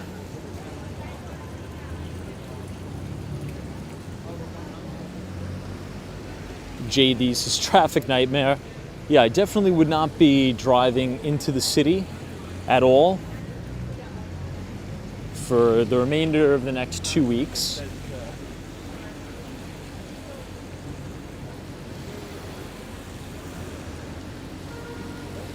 This is FDNY, Engine 54, Ladder 4, Battalion 9.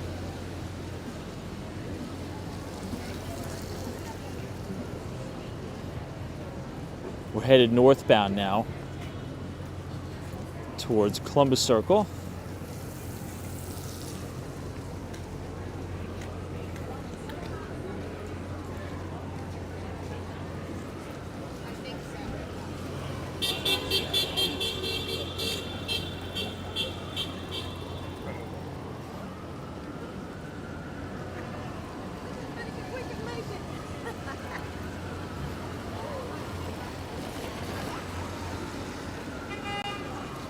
This should take us to the Din Tai Fung. I haven't been to the one in New York City, but I've been to the one, multiple, in Korea. It was funny because it was like such a hyped thing, Din Tai Fung, and I couldn't go to the one in New York. But when I went to Korea, I was like, oh, we got to go to Din Tai Fung. And it wasn't packed at all. It was just like a run-of-the-mill restaurant. It was good. It was pretty good. But, you know, it wasn't as exciting, so to speak. And there's tons of locations all throughout Korea.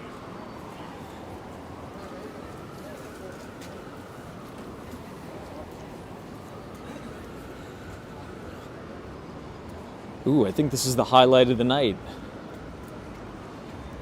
Check out the color on this Cybertruck. At first I thought it was white, but it's a pink Cybertruck.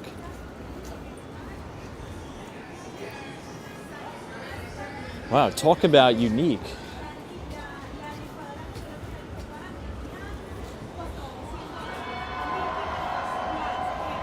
What do you guys think?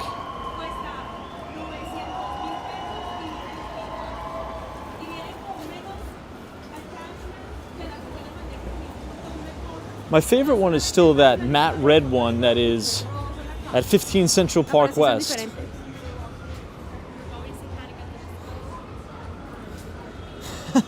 Everybody's like so ugly and horrible looking. I like the Cybertruck. Not a big fan of it in matte pink, but matte black is awesome. Also, the matte white color is really nice. Wow, look at this musical coming out. A lot of times after the shows, the cast will come outside and like take photos and things like that. It's pretty cool to see. I'm trying to keep my umbrella closed, but it is fighting me at the moment.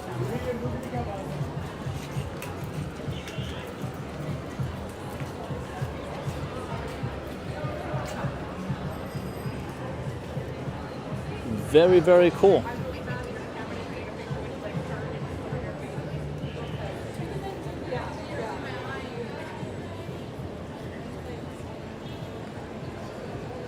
I remember we saw Hugh Jackman.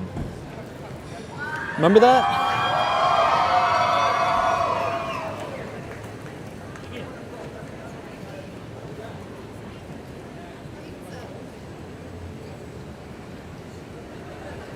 Always something exciting going on in New York.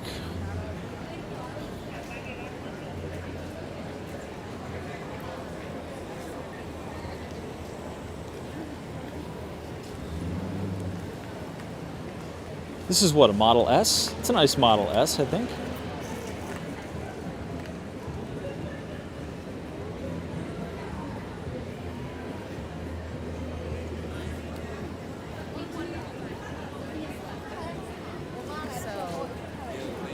Oh, and I think these people are waiting for Aladdin to get out. I haven't seen a Broadway show in a long time. Or Swept Away, it's called.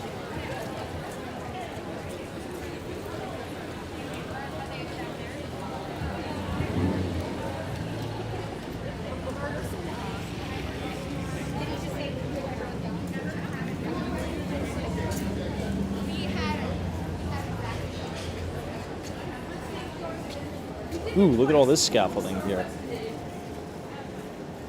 Oh, was that right? Florida? There was a Model 3 Performance version. Copy that. Someone's asking, have I been to Tokyo? So I haven't, but I really, really want to go to Japan. When I was in Korea, I was going to go to Singapore and then Japan.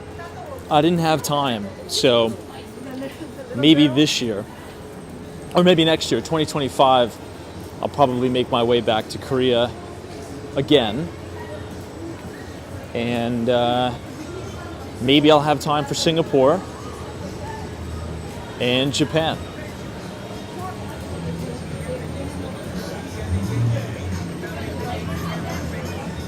I definitely want to try to get to Singapore first, though.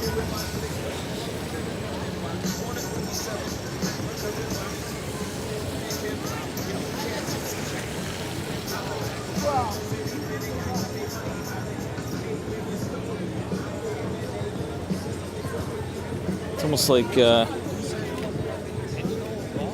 stampeding here.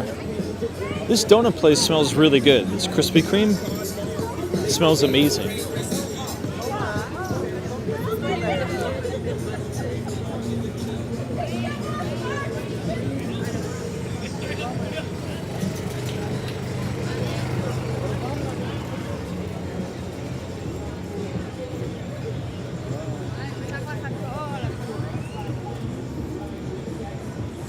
So we'll go up to 49th Street and we'll make a right.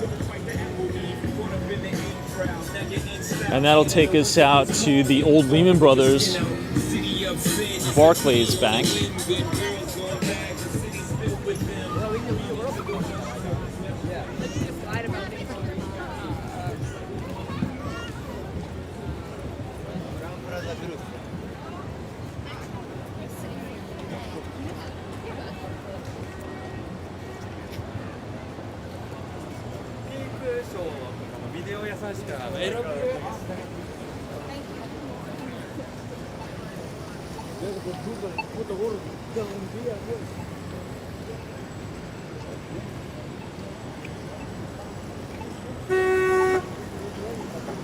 This is Junior's. The original Junior's is at Atlantic Terminal, Brooklyn, close.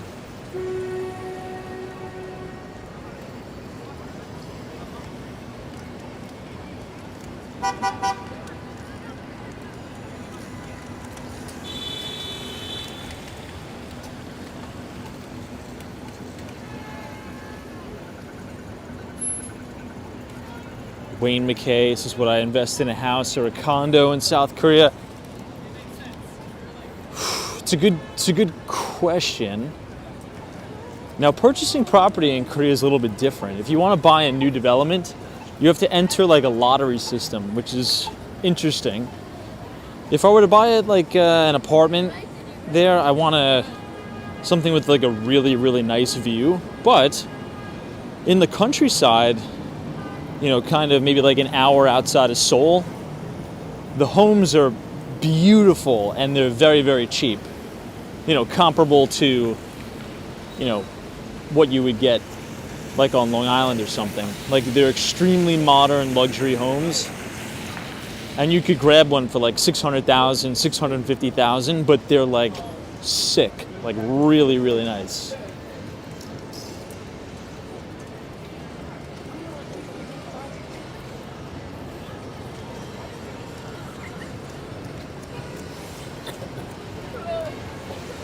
This is Barclays Investment Bank. This is the former Lehman Brothers.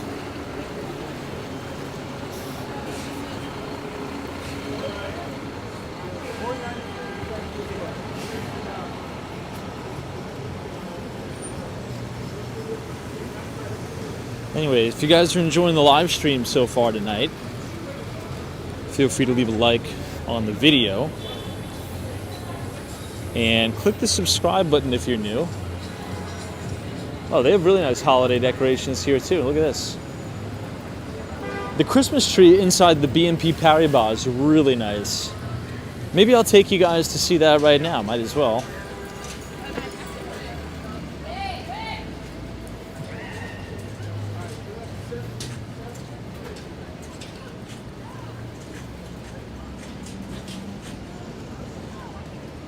This is now 50th Street and 7th Avenue.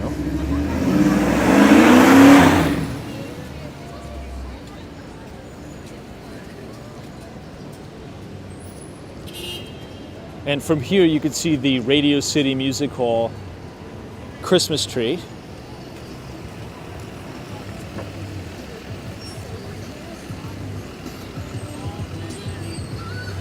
I think I gotta get the umbrella open again. Oof. And the wind is starting to pick up now too.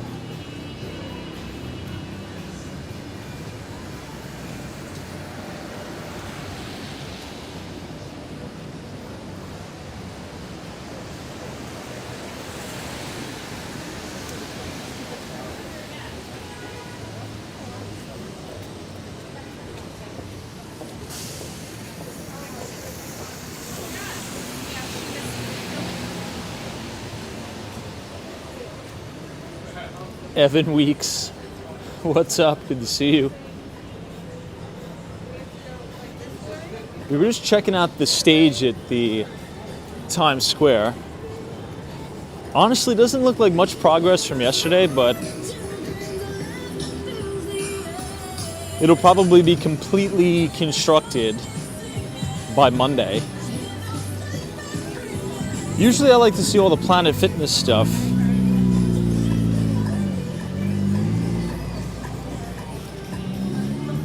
But we're now going to go to the French Bank, BNP Paribas, to see their atrium. They have a pretty cool Christmas tree in there.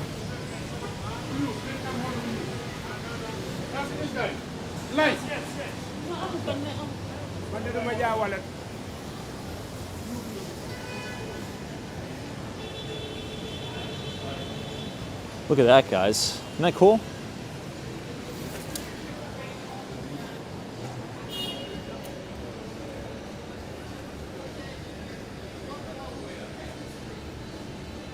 This is in the main atrium.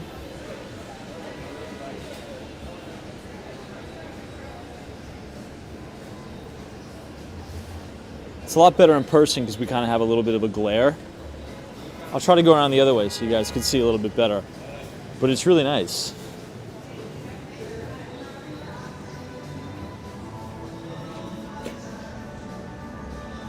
Isn't that cool?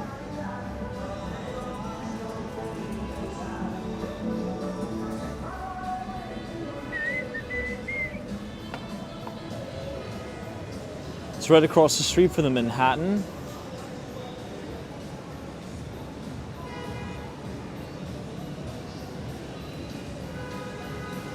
BNP Paribas. We'll make a right and then see it from the other angle.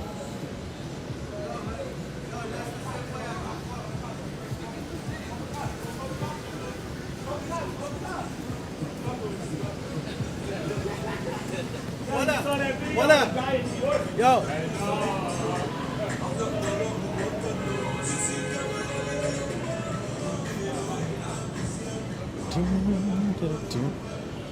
I'm actually in the mood for coffee right now for some reason. I'm one of those nighttime coffee drinkers. Anybody else in the audience a nighttime coffee person? Let's see if we get a little... Nah, we actually have a worse view here. But Christmas tree looks good. Oh no, it's not bad. Different view.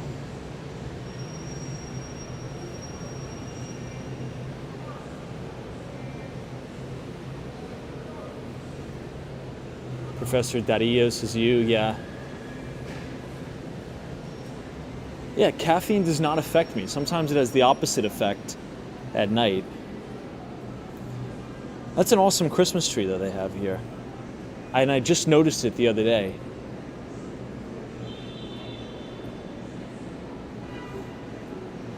Jay says you drink coffee every day. Same.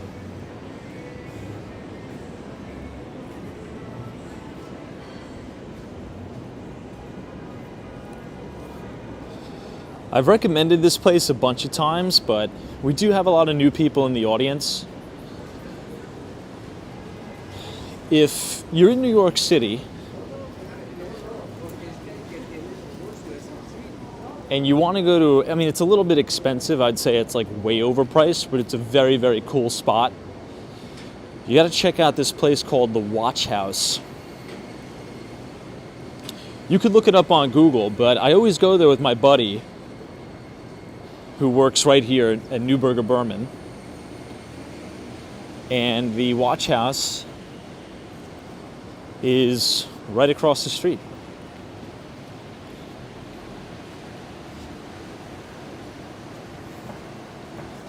And I was looking it up. I think it's from the UK. But it's like very, very high quality stuff.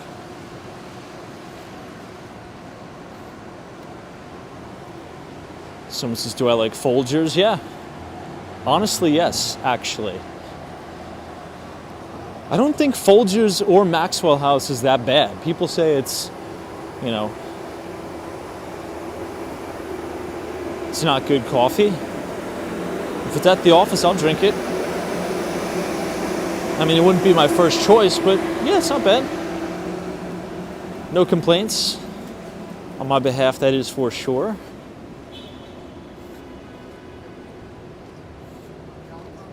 Carla says I'm not a coffee snob either. I kind of am and I'm not.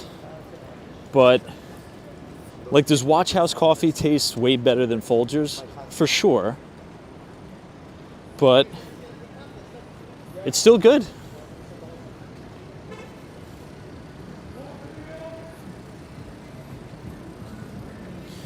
Oh, wait, I was going to read this comment.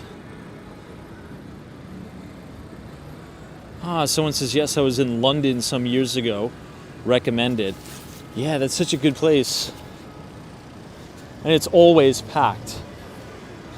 I mean, I'm quite curious to see the kind of revenues they do there. It's right here. We might as well walk past it. My buddy works right here. I work on 57th Street. So oftentimes we meet right here. It's on the corner of West 52nd and 5th Avenue. I guess you could say in between 6th and 5th, I guess. But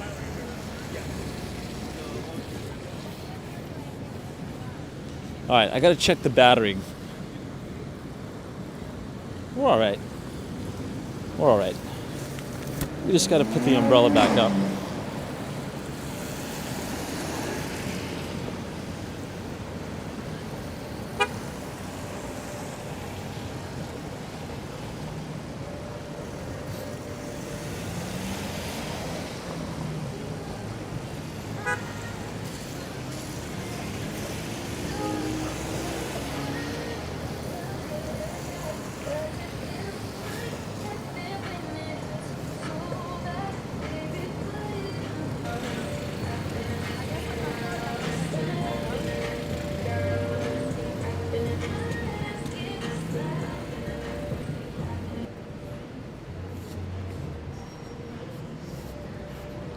This is Charles Schwab.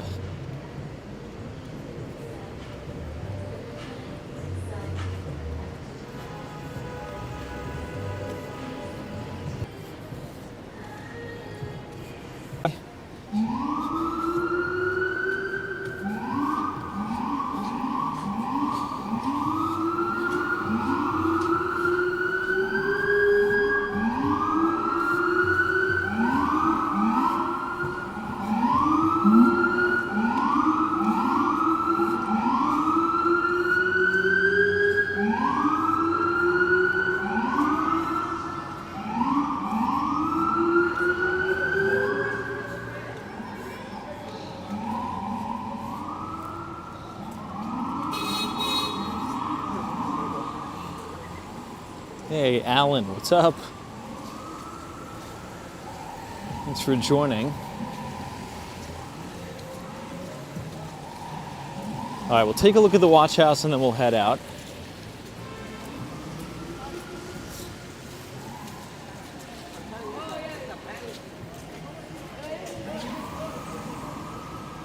'75 Rockefeller Plaza.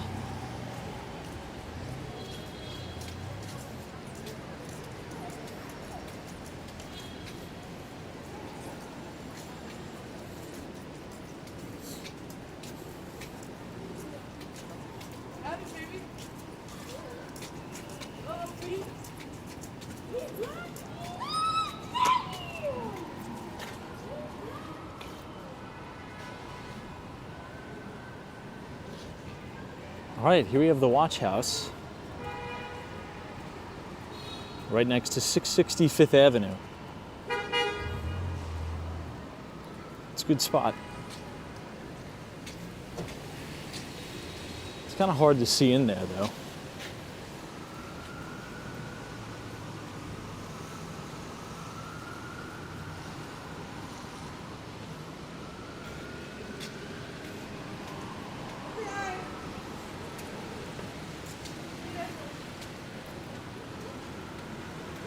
All right, everybody. Well, I think we'll call it a night. It is getting late.